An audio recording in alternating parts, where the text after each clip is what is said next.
Take me out to the ball game. Take me out with the crowd.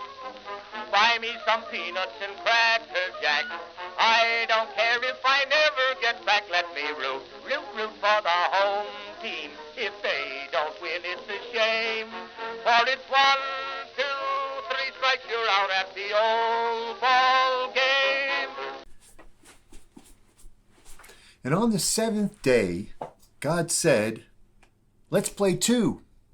Well, that's normally attributed to Mr. Cub Ernie Banks. On day one, God created the heaven and the earth. On day two, he created the sky and the atmosphere, so we had nice fresh air to breathe. On third day, he created the land, including the ballparks. On the fourth day, created the sun, the stars, and the moon. And he had an ulterior motive for the moon because back in those days it shined so brightly you could play night games. And then on the fifth day, he created the birds, the fish, and everything else that flies. And then on the sixth day, he created all the animals, which included the cubs, the tigers, the orioles, blue jays, cardinals, diamondbacks, marlins, and the devil rays. And then he said on the seventh day, the sun is out, let's play two. So it wasn't Ernie, it was God. The game started between the angels and the devil rays. And that's how it all began. So let's take a little road trip right now and see where it all started. Hoboken, New Jersey.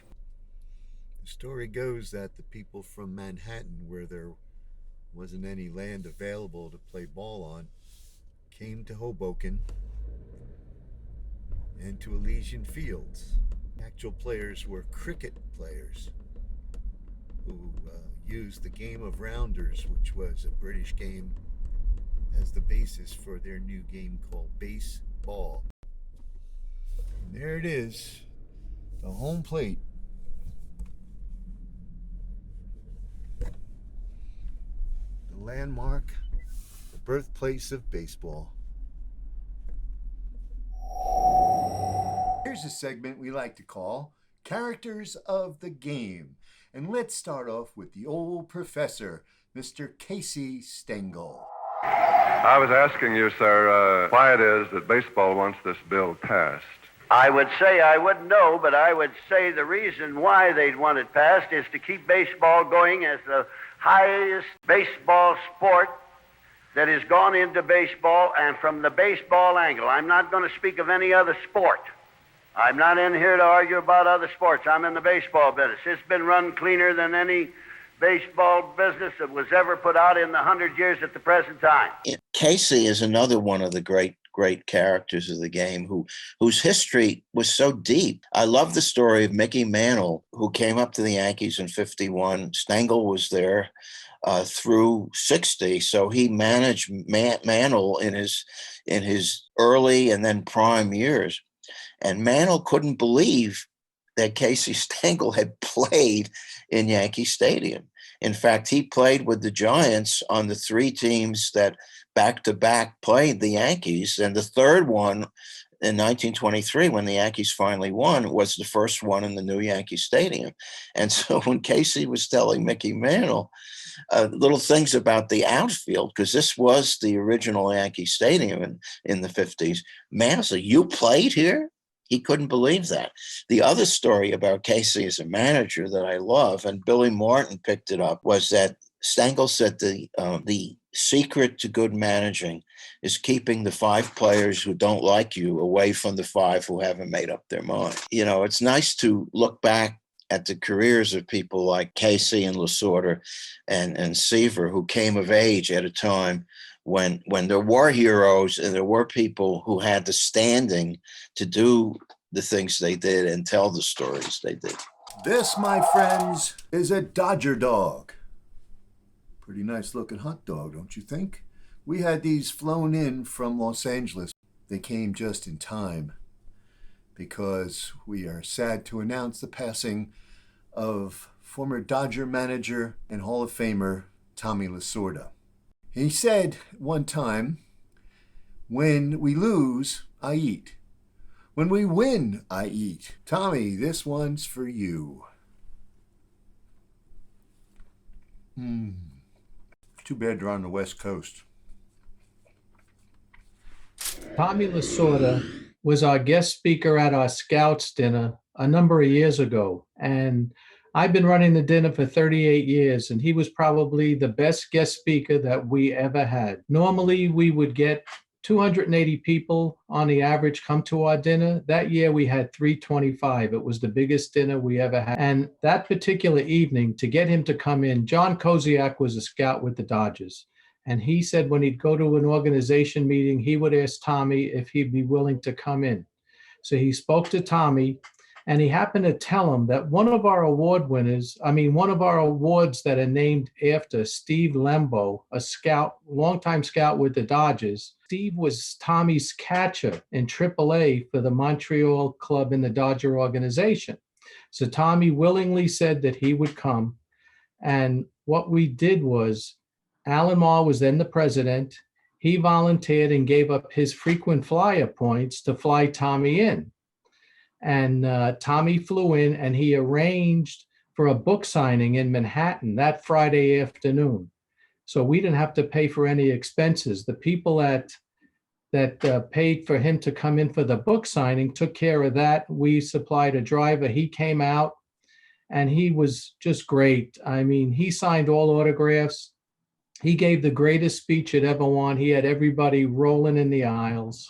At the end of the evening, I was packing up on the dais to leave, and everybody in the room pretty much had lined up to the dais to get his autograph.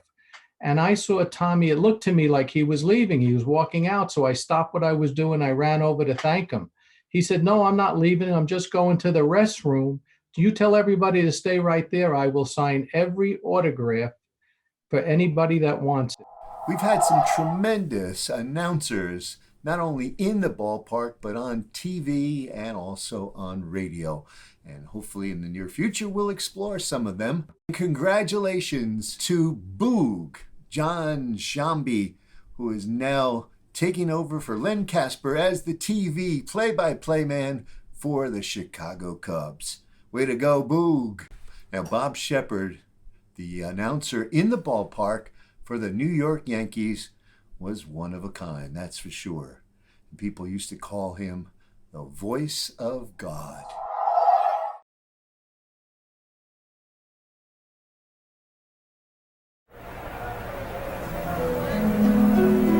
Good afternoon, ladies and gentlemen. Welcome to Yankee Stadium. You know, it's wonderful. I mean, he is a fixture at Yankee Stadium, and, you think back to 50 years ago and all the great Yankee players that were playing at that time. He has some great memories in that mind, and that voice is, his voice is still there. Here are the lineups.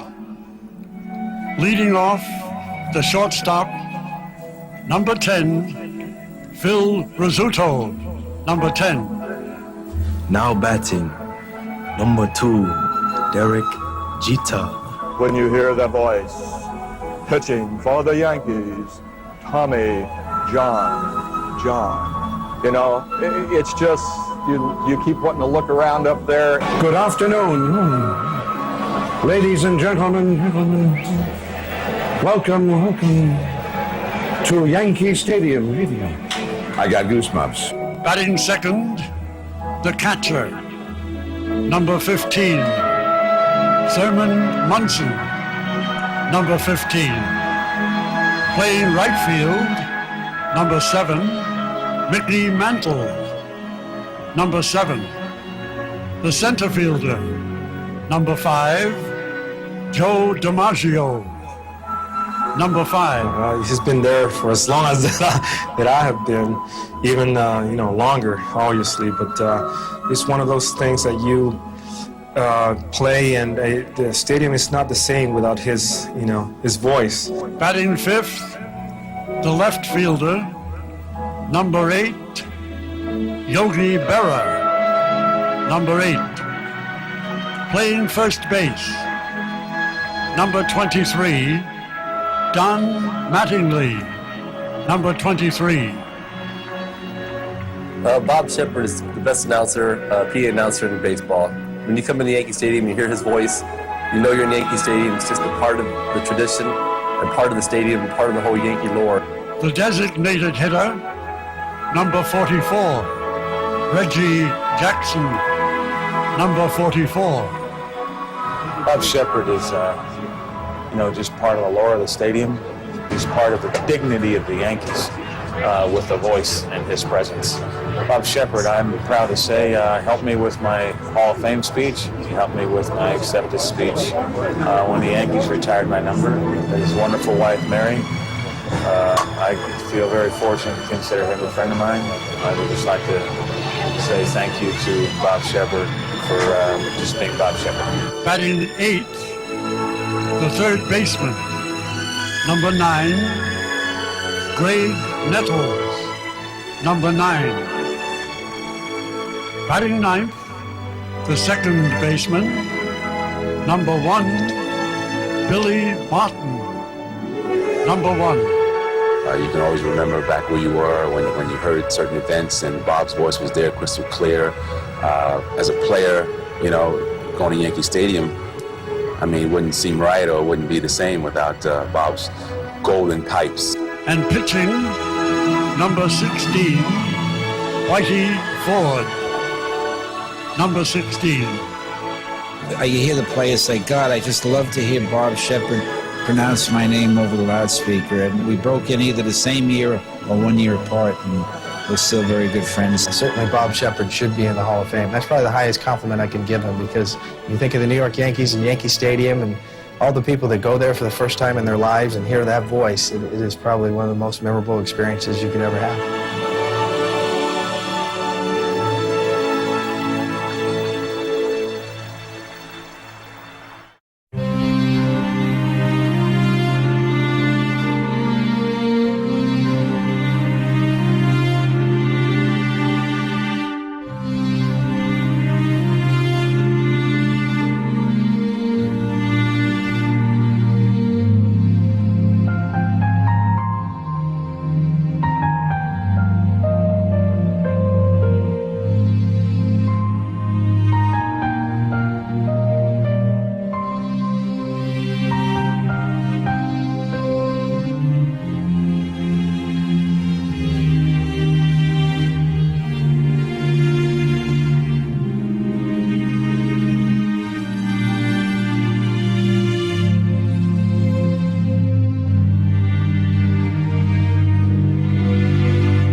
We are heading to Fort Monmouth, New Jersey, specifically in the town of Eatontown, to go visit Dean Field, designed by the late Whitey Ford while he was in the service. Well, those are the new players. As you can see, they've got the run of the place.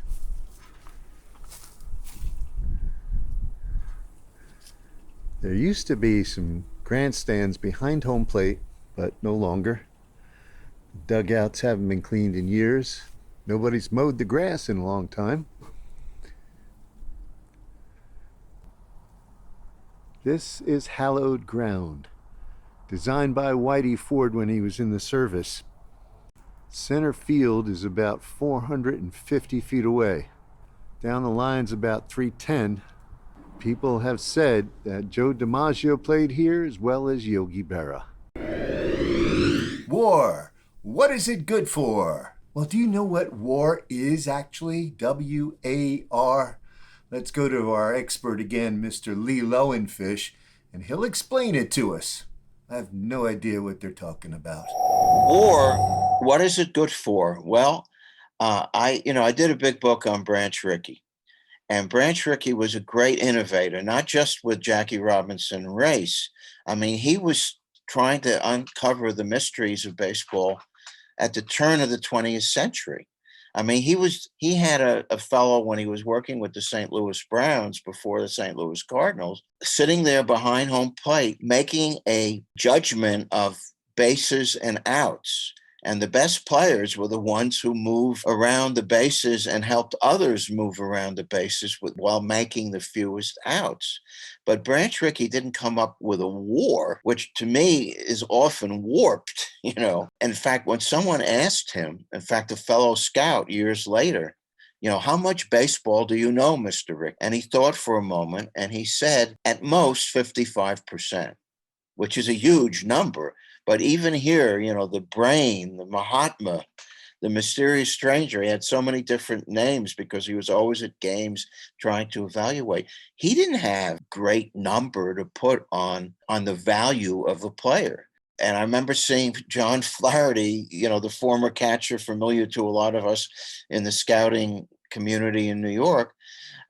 He was flummoxed by this, and he was told the first thing you need to know about the new analytics in WAR is that batting average doesn't matter anymore. And what you're seeing is you see regulars in the big leagues under 200, which has never happened in our lifetime. So I don't buy it, but in the spirit of Branch Rickey, you should always be interested in trying to understand our game. But please don't think that your numbers and your new terms are the be and all and answer to what is a mysterious game. And I'm all for trying to understand the mysteries, but don't think you can put it into one little formula. Rapsodo. When I first heard that, I thought it was a dinosaur that was just discovered in the deserts of Arizona. But no, it's a piece of equipment that pitching coaches are now using. And let's get an explanation of it by our expert on pitching, Mr. Greg Short of BioPitch. It's an invaluable training tool that not only gives us such metrics as velocity, spin rate, spin direction, true spin, vertical and horizontal movement in inches, movement in proximity to the plate. You can get a view from the side, from the top. It's incredible in regards to pitch development and pitch design. This does allow us to go in and perhaps make physical and or just verbal cues to athletes prior to throwing a certain pitch. We can take the data back and we can quantify whether or not that slider, that changeup had tighter spin, moved a little bit later and broke a little bit later in proximity to the target, so forth and so on. And it's just a trial and error thing where you can go back and forth. The app and the different levels in the app will give you all the information that you need. You know, like I said, ball, strike, how the ball is coming out of your hand. So in regards to training, it is an invaluable tool. Do you collect baseball cards? I know you probably did as a kid. And whenever you had a nickel or a dime or a quarter, you'd run to the corner store to see what they had in baseball cards. And I'm sure moms all over the world have thrown out more than anyone has actually saved. So let's talk to our expert on baseball cards and memorabilia, Steve Bumble, about baseball cards. Well, I started out with baseball cards as a kid in the late 60s.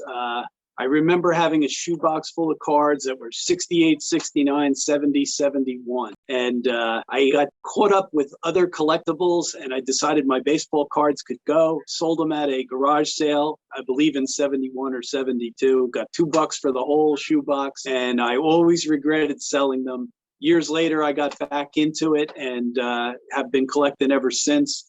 The focus of my collection is basically the 50s, 60s, 70s. And 80s to a limited degree. Those are the players that I remember growing up, and you know, the names mean something to me, and I just enjoy. I'm old-fashioned. I enjoy just putting the whole set together. I always try to get the best condition that I can for the card. So if I buy a group, I'm always upgrading and, you know, selling the lesser card to buy another card. And that's what I've been doing for years. Here's a Harmon Killebrew for governor display. He didn't actually run for governor, but he was so popular in Minnesota in '65 that he could have. And so, you know, kind of ties into my button collecting, like Ken Griffey Jr. for president. and that was an advertising campaign by Nike. But there's tons of that kind of stuff, and oddball stuff like this. I'm only telling you for like future. The Brooklyn Bum, who is the symbol of the Dodgers. This little squeaky toy. I found that at a show one time, and I pulled this out because it's somewhat unusual. Joe Pepitone hair dryer autographed. He was the first guy to use the blow dryer back in the '60s, and I brought this to a card show to meet him, and he got the biggest kick out of that. He said, I could have made a fortune, if I had endorsed blow dryers, but, everybody gave me a hard time. Thanks to our producer, Steve Lubetkin. Thanks to our participating experts, Greg Short and Lee Lowenfish. Thanks to our contributor, Ken Canessa. Thanks to all of you who enjoy the game of baseball and keep it alive. And thanks to people like Casey Stengel, Tommy Lasorda, and Bob Shepard for their contributions to baseball. My name is Lee. Thanks for watching The Ball Game.